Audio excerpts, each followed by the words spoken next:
Got to keep this party moving here. I'll take a drink while you're typing in.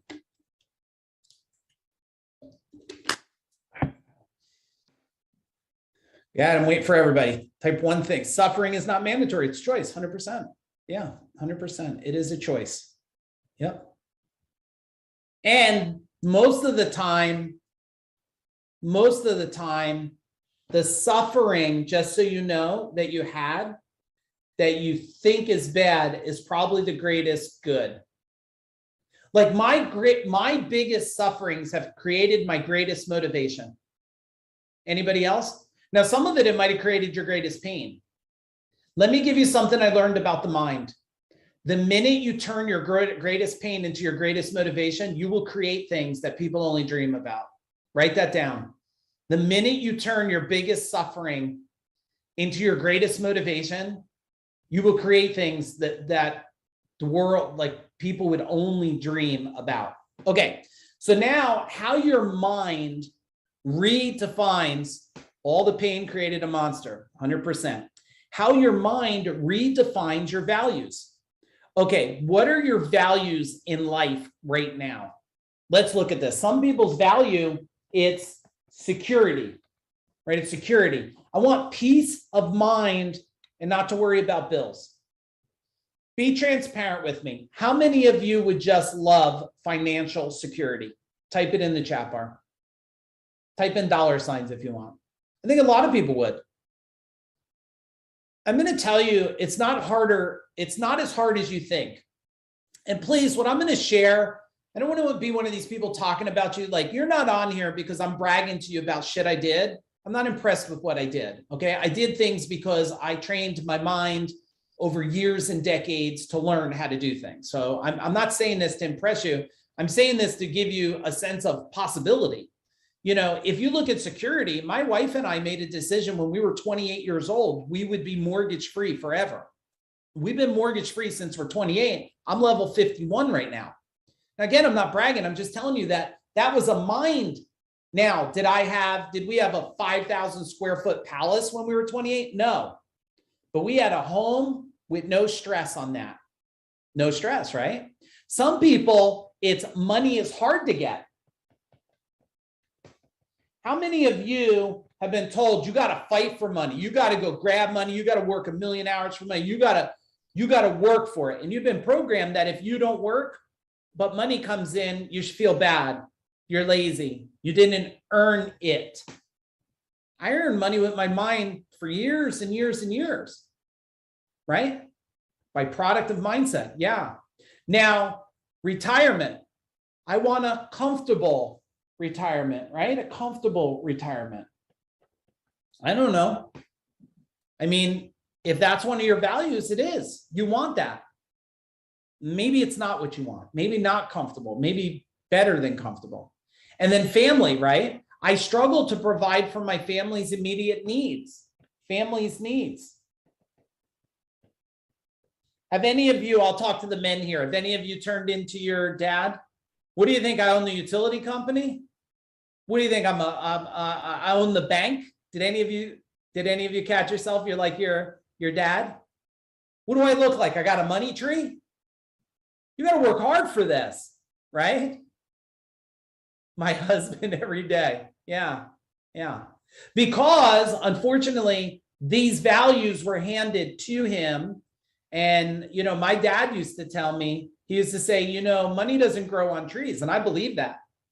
And then I built a company that was at that time doing $10 million. I said, Dad, this was all wrong. If I had orange trees, lemon trees, apple trees, I could pull them right off and sell them for money. Money grows on trees everywhere. He just didn't know that because that's what his dad taught him and his dad taught him. Oh, money grows on trees everywhere. Guess the number one. How many of you want a money tree? Type in chat bar money tree. You want a money tree? Just produce money for you? Cool. You already have it. You're the money tree. Your thinking is the money tree.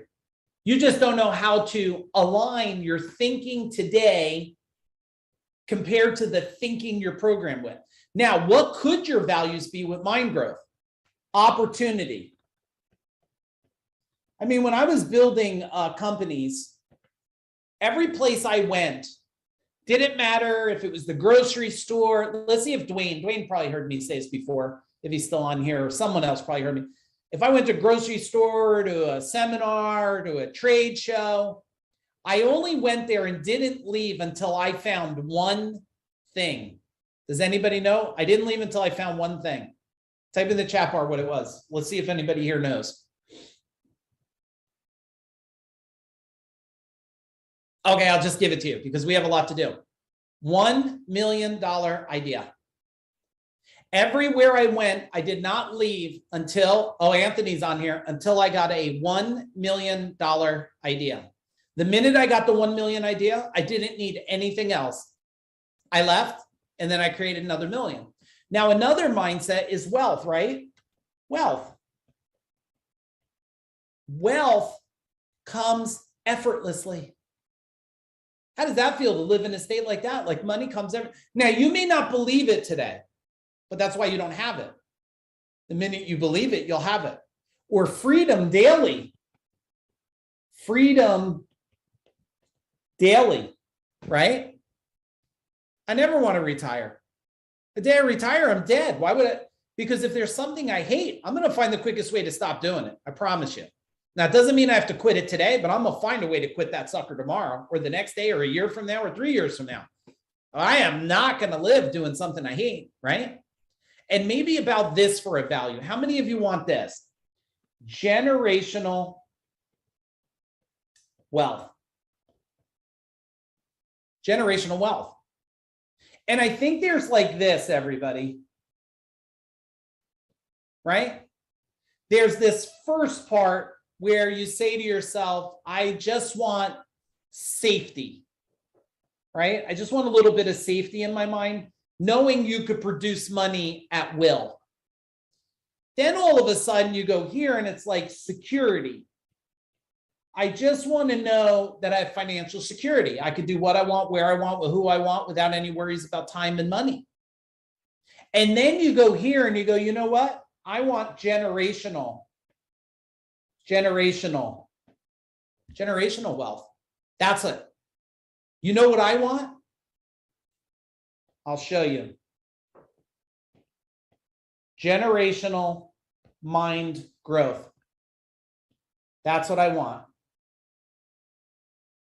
That's part of why I've written 17 books so far. We got another one that's coming out, which led up to this, Mind Power, that's coming out. I want generational mind growth. So you could break every boundary for every generation to come. How does that feel? Type in an emotion in the chat bar. How does that feel to you? How does that feel? And then we'll talk about right now how to think differently. When we encounter a situation in life, it causes us to shift, right? Our growth mindset or fixed mindset. The key is when you realize it, can you shift out of the fixed mindset? Draw this out. Let's do it together. Here's what we have, our life, right? We have our life. And then guess what? We get a nice little situation. Any of you get to deal with a situation, right? And then you identify, wait a minute, this situation. Do I have a fixed mindset on this? Like, do I have a fixed mindset on this situation? And you start to think to yourself, hang on, you realize you're in a fixed mindset. And you immediately go, wait a second, I got to reset this sucker, right? I got to create a sense of reset. And I got to get here to mind growth. Now, I just gave you the easiest thing and the toughest thing in the world to do, everybody. The easiest thing and the toughest thing to do. The easiest thing that I gave you is now you know how to escape pain, torture, punishment in your mind. The difficult thing is now you just got to remember to do it and go for mind growth. Now, if you look here, the same thing, and we talk about our life, Don't redraw it again. Stay with your one diagram. We have a situation, right? We have mind growth and we have fixed mindset. And all of a sudden, boom, something happens. Now, there's a couple things that help you course correct from fixed mindset to mind growth. One, learning new strategies. You're here to learn new strategies, right? You're here to learn new strategies. The next thing is learning from others who have done it before. Now, there's people that have done it that can do it and they don't know how to do it again. There's people that have done it and keep doing it. There's people that have done it that keep doing it and teach how to do it, right? Now, the other thing is reminding yourself of the highest values. Live within your values. Live within your values. I'm watching some people in the world, they're really wealthy. They tell people they're really happy and they're really sad. And they're only happy when they're creating and they're making money, but their value is love and they're not getting it from the money they're creating. So they're living in the state of escaping, and instead of getting back to themselves, they get caught in a matrix of some kind, right? And what happens is they're creating, you start to say to yourself, wait a minute, let me create a new plan that inspires you, And if anybody's telling you this is like a one-time thing, 10-minute thing, I haven't figured that out. It's been a 3-decade thing for